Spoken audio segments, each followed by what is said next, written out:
This is essentially one of the first trials to demonstrate the use of PARP inhibitor in the frontline setting for maintenance therapy. So, um, I'm sure you know, Olaparib was approved for frontline maintenance in patients that had either a somatic or a germline BRCA mutation. The PRIMA trial, however, uses Niraparib in all comers, which is something that is new and unique.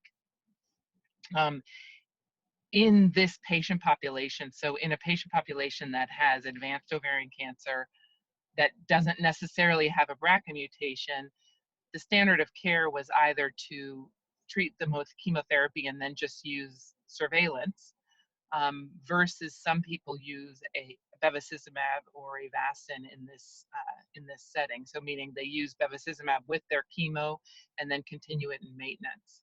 And so there are two different ways to treat these patients frontline currently, and up until PRIMA, we really haven't had access to use PARP inhibitor therapy in the all-comer patient population, because currently the only approved PARP inhibitor in a frontline setting is Olaparib, and that's for patients with a BRCA mutation, somatic or germline.